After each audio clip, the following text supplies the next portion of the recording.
Assalamualaikum warahmatullahi wabarakatuh. Perkenalkan, nama saya Hafizon dari kelas 4B BKPI. Baik, di sini saya akan menyampaikan materi tentang teori pendekatan konseling kognitif. Pada pertemuan pertama dijelaskan oleh Jean Piaget, manusia itu berkembang dengan cara berpikir dari anak-anak hingga masa dewasa, yaitu selanjutnya ada nafsu dalam bentuk keinginan yang terkadang lupa pada rasional, dan ada hati yang menjadi seseorang untuk menilai segala sesuatu dengan lebih mendalam, seperti kepedulian terhadap seseorang.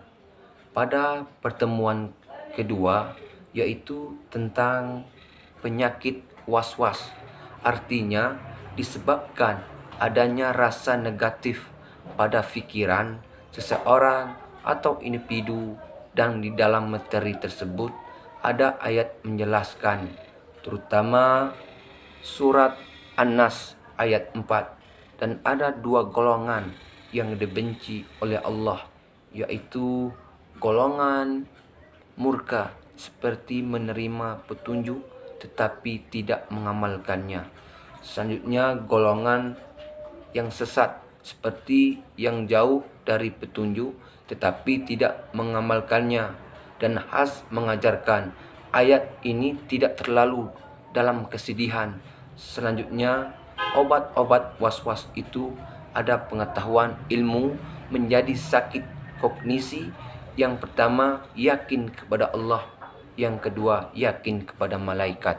Pertemuan ketiga yaitu ada tentang memori dan sifat-sifat manusia menjadi 4 bagian. Ada ihsan, sabar, gila, neraka, dunia. Semua harus berjalan. Bila tidak sejalan, maka akan menyebabkan cacat. Adapun cara mengatasi, akal yang harus dididik, belajar perasaan yang harus ditekankan, empatinya, dan nafs mengajar tubuh, ada kalbu merasa, dan akal berpikir. Pertemuan keempat itu membahas tentang Ibnu mengatakan debat itu menghabiskan waktu, dan Ellis dan Ehrenberg dalam kognitif. Albert Ellis menjelaskan tentang REBT dan CBT ada rasanya dalam tesis antitesis, menjelaskan mahasiswa agar bisa memahami dan mengerti. Pertemuan kelima yaitu tentang Abu Zaid. Al-Baqi menjelaskan tentang sejarah Muslim. Dari Al-Baqi, berbagai filsuf ilmuwan berpikir Abu Daud melibatkan dari Alkitab Al-Dini dan Mafhum Al-Nas Ibnu Sina. Aura itu merupakan bagian dari tubuh kita. Al-Baqi mengatakan ada 2 penyakit, yaitu sehat dan sakit. Ada jiwa dan raga. Seperti orang jasadnya sehat tetapi jiwanya yang sakit. Dan Al-Baqi mengatakan tubuh ini seperti wadah atau gelas, sedangkan ruh seperti air. Kita harus menjaga wadah agar tidak rusak.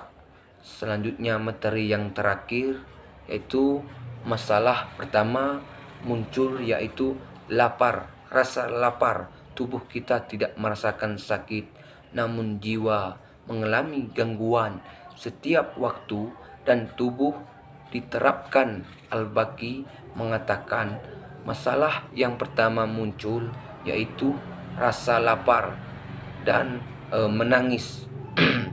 Menangis merupakan jiwa dari fisik tersebut psikotematik. Fisik ini tidak mengalami setiap waktu, sehingga harus diobati dan diterapi dan belajar, termasuk juga terapi dasar iman dan pikiran intelektual dengan cara ibadah dan sholat, puasa, dan zikir atau berolahraga. Demikianlah yang dapat saya sampaikan. Lebih dan kurang saya mohon maaf. Assalamualaikum warahmatullahi wabarakatuh.